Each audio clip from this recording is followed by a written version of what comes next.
Hello guys, ito na pala yung ginawa kong pizza. Meron ng toppings. Ito, ano. Sa gilid dyan, may crust dyan. This is a New York style Italian pizza.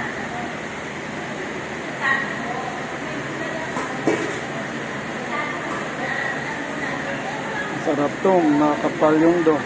Tsaka sulit talaga yung pera nyo.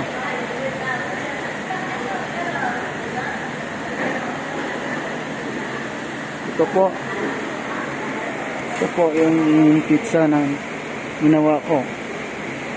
Okay.